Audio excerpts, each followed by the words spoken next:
Hello, everybody, and welcome to Connected Knowledge from Upland Software on True Story FM. I'm Pete Wright. Happy New Year, everybody. This week, we are talking about the trends of 2024, what leaders in the CX space are pointing toward as tools that will mark the year. Our own Samantha Middlebrook, Senior Director of Product Marketing and Management for Contact Center Productivity at Upland, is back with me to share what she learned and shared from taking part in CRM Magazine's Customer Experience Trends to Watch webinar. Samantha, welcome back. It's good to see you. Hi, Pete. It's good to see you too. And I keep asking, is it still okay to say Happy New Year? It's the 23rd of January. Yes, it is. Until February 1st, it's okay. Okay, perfect. Yeah, it's okay. Especially because this is our first, I believe this is our first episode of the year, and so recording of the year, and it's very exciting to get back in the old saddle. And what a better topic I cannot think of than talking about trends to mark 2024, what we're looking forward to in the year. Now, you took a part in the Customer Experience Trends to Watch webinar. Can you tell us a little bit about that before we jump into specific trends? Sure. So I took part in that webinar last week with the lovely team at Nice Software. A woman by the name of Tamsin was letting us know her trend analysis, and I was letting you know our trend analysis. So we're thinking about the changing landscape of customer service and customer experience and what people should be looking out for or planning for as they think about kind of the months ahead. Okay, so I thought we might open the conversation with your thoughts and trends regarding the call center itself, and specifically the contact center agent. Mm-hmm. Things are changing very rapidly right now. New technology is changing and evolving the role right now. What are you looking at when you look at the call center agent? Yeah, so it's a great place to start. I started off last week talking about how 2023, by the end of it, it almost felt like I personally was crawling to the finish line. There'd been so many tech advances, new things happening. And, my job, Pete, is to literally know what's happening in the tech landscape. And if I felt exhausted, I can't imagine how the rest of the world felt. So if we play that back to what that means for a contact center agent, every time they're now interacting with customers, the customer's expectation has rapidly changed. I know we're going to speak about AI a little bit later on in the podcast, but generative AI really pulled the rug out from a lot of people. And we have customers now really feeling like they can self-service to a level that they've never been able to before. So what that means for the agent is added pressure. If a customer is coming through to have that kind of high touch moment, whether it be voice or email or live chat, then you better believe that the customer is expecting you to be some kind of superhero when it comes to customer experience. That pressure has got to be extraordinary. It's been a long time since I was in a call center as an agent, but there was pressure 30 years ago. Samantha, now when customers are coming equipped with that kind of information, that kind of that sort of resource in their bag, the expectations of the call center agent are extraordinary, but it's not their responsibility alone, right? What are call centers, what are the organizations doing to better equip call center agents to do their jobs? Like, what do we have to look forward to the horizon, 6 to 12 months out? Yeah, it's a really great question. So we talk about the concept of a super agent or like a unicorn agent. And prior to maybe the last 12 months, the way that we would create these super agents, if you will, Pete, is through really kind of intensive training programs. So we would look at you as an individual and we would say, does Pete have the attributes to be this stellar agent to really represent our business? And those attributes were kind of related back to really old legacy KPIs. Could you get the customer off the call really quickly? Could you handle escalations? Were you making sure that your first contact resolution was really fabulous? So if you think about your profile, Pete, as an agent, if you think about kind of the call center reporting that a team leader would send out, you would be green, green, green, green, green, and all of that Excel reporting. And that's because you kind of tick the box. You fit in the box that was, yes, I'm a great contact center agent because I meet my KPIs and I've been able to become some form of expert. And we think about expert in the business is really understanding the products, the processes, the policies that encapsulate what a business represents. If you think about your bank or your health insurer or your utilities provider, those businesses are big and they're complex. And so for a contact center agent to know all of those things, they need to kind of earn the badge of each function, if you will. I might start off and I learn about account management, Pete. And then once I get that badge, I might go away again and learn about billing. And then I might learn about sales and all of those kind of fun things. But that takes a really long time. And the tools that people have in place to help them with that is things like robust knowledge management, really clean and simple CRM, excellent integrated telephony, those kind of things.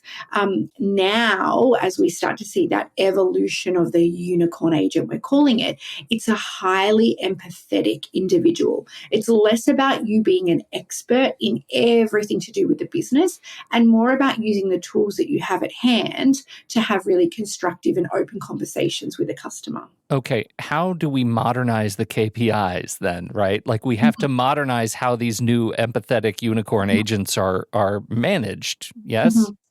That's right. And so if you think about something like average handling time has been a really easy one for us to manage or at least monitor, right, Pete, for many, many years.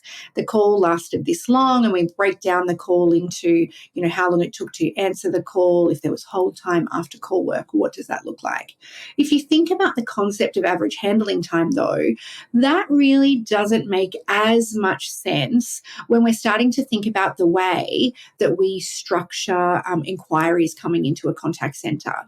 Think about this, Pete. If we are letting our customers self-service really simple inquiries, it's pretty obvious that the contacts coming through to a human are going to be longer and more complex. Mm-hmm. So measuring an agent on an average handling time just probably doesn't cut it as much anymore. But if we think about metrics like the effort it took for a customer to solve a problem, then that's really interesting. Because if we think about the touch points they accessed, if the human solved the problem, if it was a digital channel, that's when we can start to understand the effectiveness of the service that you're offering to your customer base. Okay. What do you have any insight on how agents are viewing the changes that are coming to them? Do we see an acceptance that this is the changing role, or is it still something of a surprise? It's a really great question, and I think it depends on the demographic of the contact center. If we think about traditionally, contact centers have been made up of a pretty young generation, and then you have a pocket of people that have been around the business for quite a long time. Mm-hmm. If we think about that younger generation, they are completely immersed in new technology, and so their expectations has really changed. The way that they want to consume information is very, very different. If we think about the TikTok generation, I need answers now, and I need it in a way that makes sense and feels modern to me.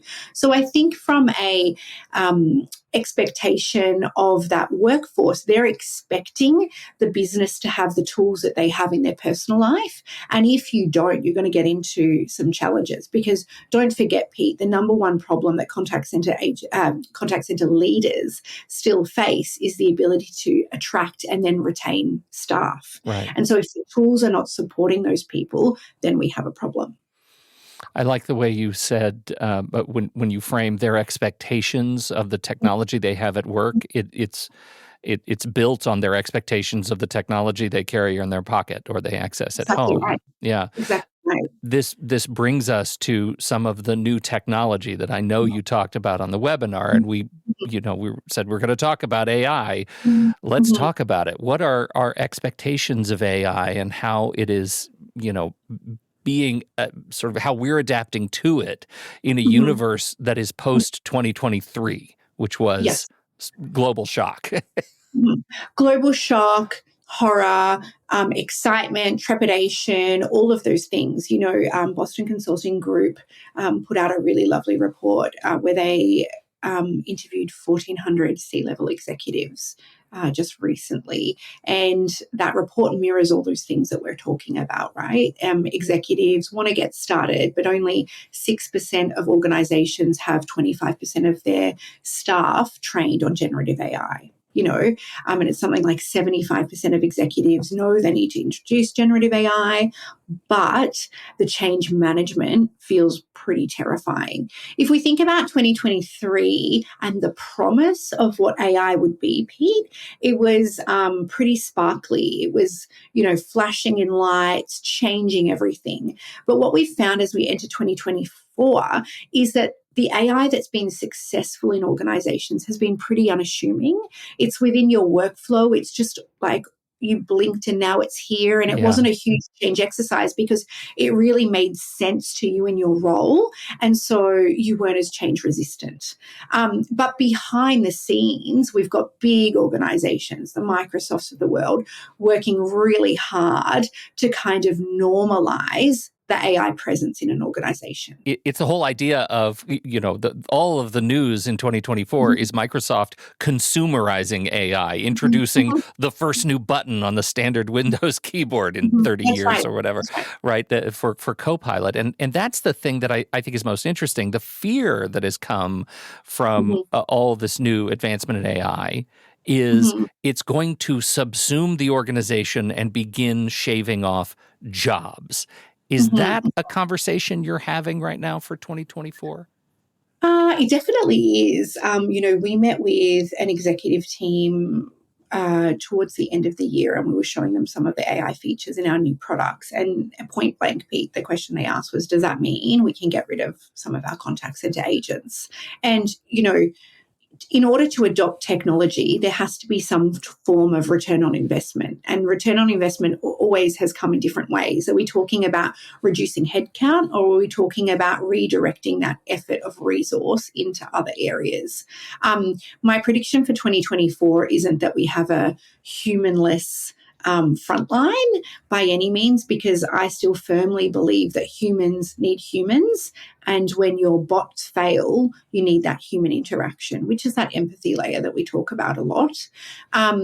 But I think that we will see some redistribution of roles, especially when we think about aggregating data across the enterprise, when we think about having these more subject matter expert style positions, which are really there to coordinate the facts and figures and to kind of corral teams. That's what the AI is going to be able to do. So if we think about Dynamics as an example, it's your AI companion. It's everywhere that you work.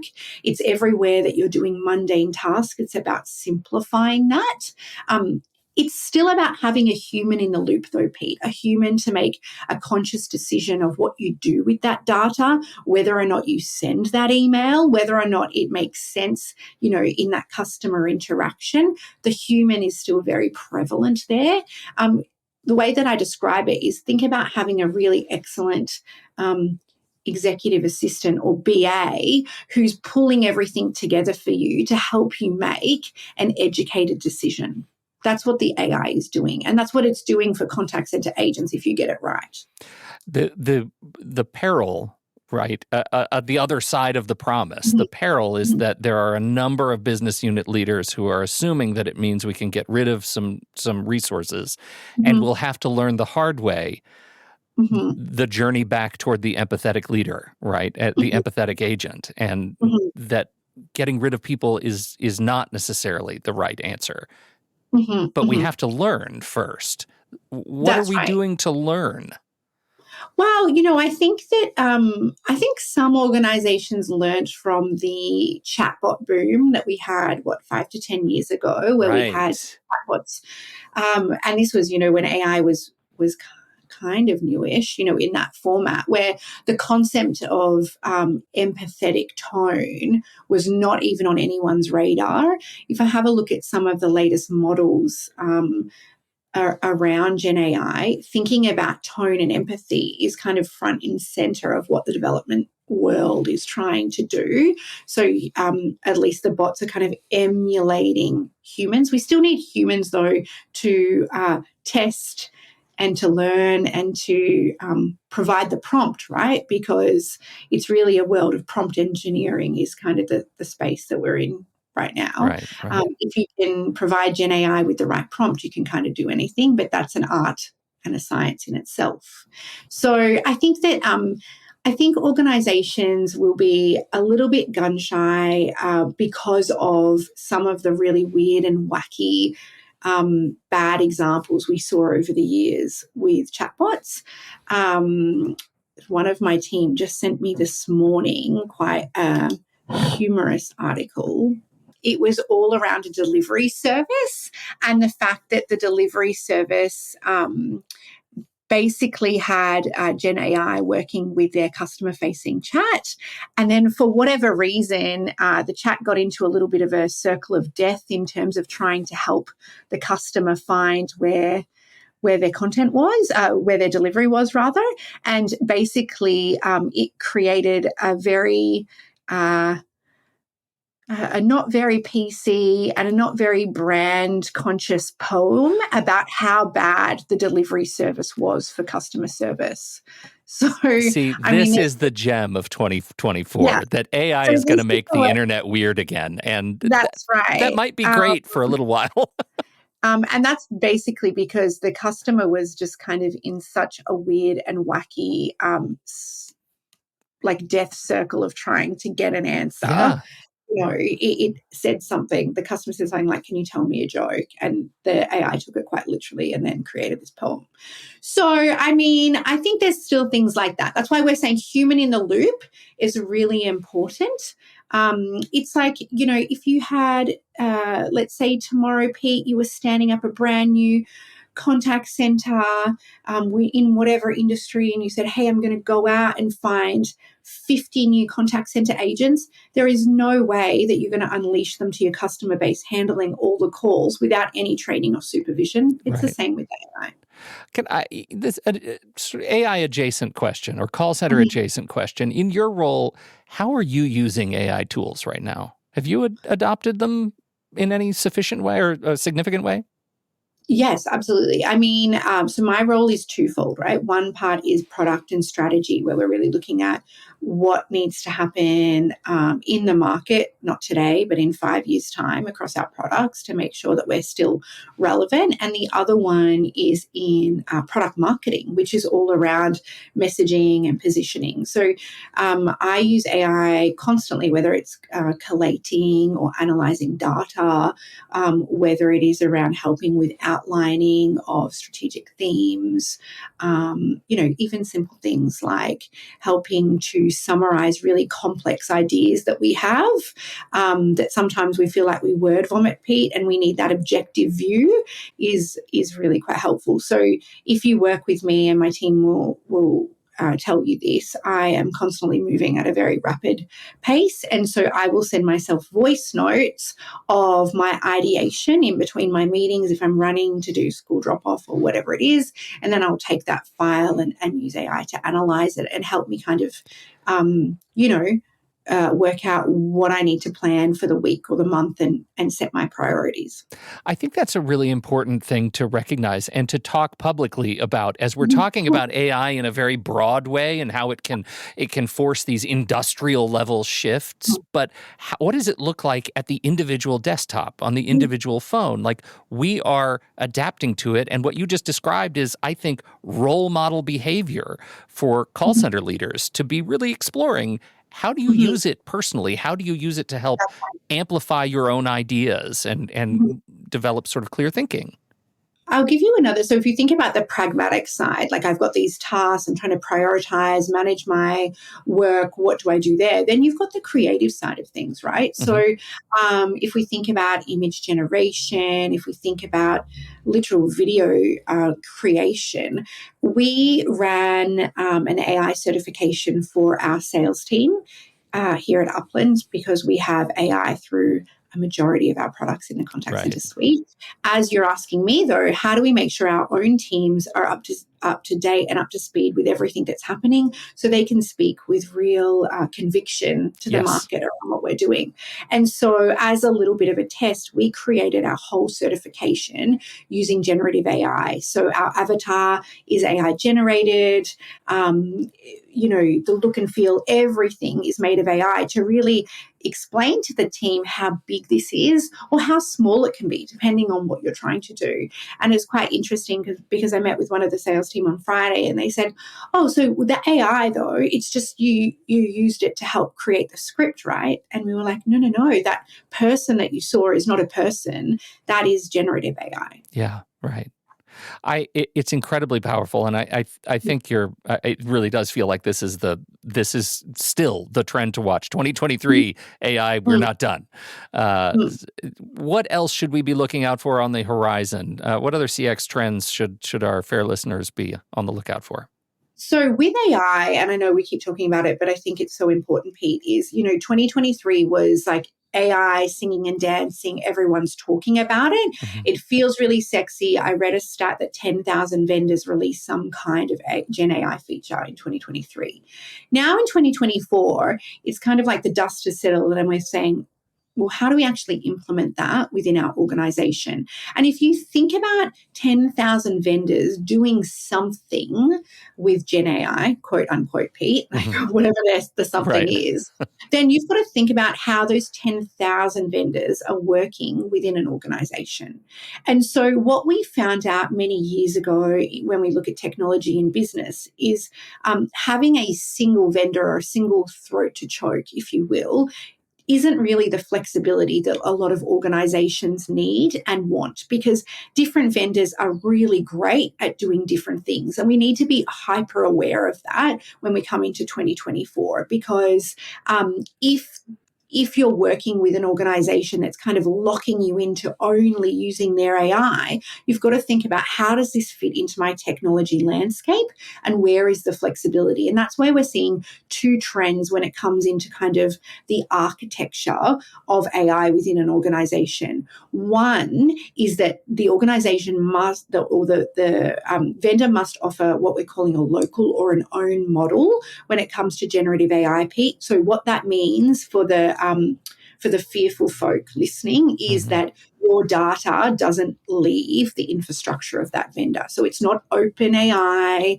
It's not, publicly used. It's within your infrastructure. It's using your data. What that means is that you can test and learn and train the model. So if you think about your business IP and what you actually want to do with that generative AI, that's how that local or own model needs to kind of play. So one, you feel like your data is secure, but two, you start to get a little bit sexier with what you're actually doing with that Gen AI, because your responses need to match what your teams are doing. Sure. And then the second part of that, Pete, is saying, well, hang on a second, what do I do if I've got 5 different vendors all offering me AI as part of their solution?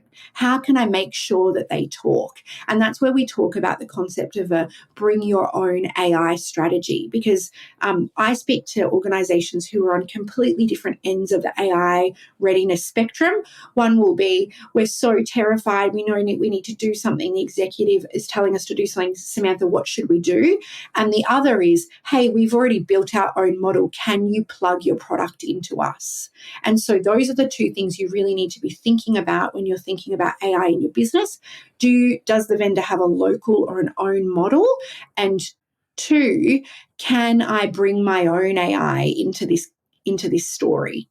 Does that make sense? It does. It does. And I think what you're getting at is, perhaps the 2024-25 story is organizational agency in AI, right? Being able to not just be thrilled by the fantasy of what AI could be, but actually taking ownership of what AI can do specifically Yeah. for you. Am I right? That's right. That's right. And it's also about getting the right people in the business talking. So if you think about, 10, 15 years ago when we started integrating technology, previously we would do this weird and wacky and time burning kind of integrations that were uh, bespoke to an integration and customized. And if something changed, then it broke. And that was, a nightmare for organizations. And many organizations started to move to kind of API models and open source. Right. It's a similar trend that we're seeing now, right?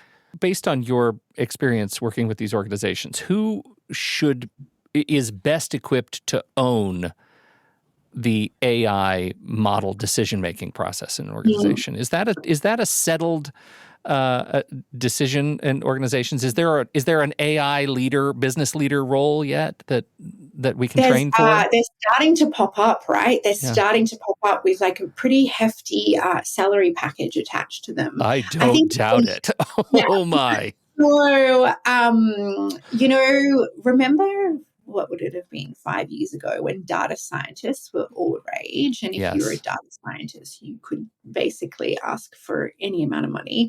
It's a similar kind of thing. What I'm seeing a lot of is this concept of an AI council. And an AI council is really like a transformation council in the old terms, Pete, that has a collection of stakeholders from different groups: security and compliance, your legal team, technology, the business, and they're really there to help make a decision, a committee to help make a decision.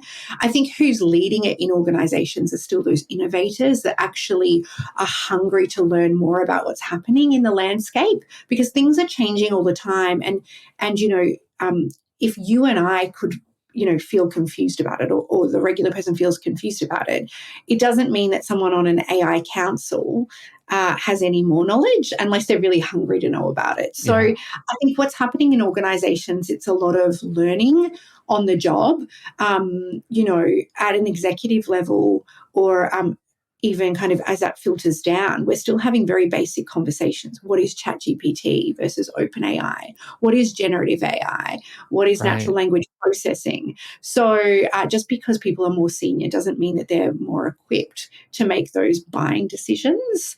It's probably the squeaky wheel at the moment, and the organizations that are a little bit less risk adverse, less risk adverse, that are kind of trailblazing, and those ones that also have relationships with like the big players, the Microsofts and things like that, who have got very senior buy-in, that are saying, hey, look at these early access features, come on board, so they can look at things like the ROI calculations attributed to them as well. Sure. Well, it's fascinating, Samantha. This is going to be a heck of a year, I think. A lot to look forward to. And thank you so much for coming and introducing us to 2024 and the trends to look out for. Any resources you want to point people to for learning more about some of the topics that we've talked about? Anything specific on your mind I need to link out? Specific on my mind, I'm sure the marketing team will kill me, Pete, for not having them. It's okay. And in fact, the marketing team has already answered that question. I just want to make sure you have agency in the question, too. Probably 20 different things that we've written in the last. Well, I'll tell you, I've got 3 good ones that are going to be in the list for folks to check out. But thank you so much for hanging out and illuminating these topics, Samantha. As always, you're great. And I'm sure this is not the last time we're going to talk this year. Let's keep hashing out these trends and watching AI grow and change our jobs for good. Thank you, everybody, for downloading and listening to the show. We appreciate your time and attention. We'd love to hear what you think. Just swipe up in the show notes and look for that feedback link, and you can send questions to us or any of our past guests, and we will do our best to get them answered. On behalf of Samantha Middlebrook, I'm Pete Wright, and we'll see you right back here next time on Connected Knowledge.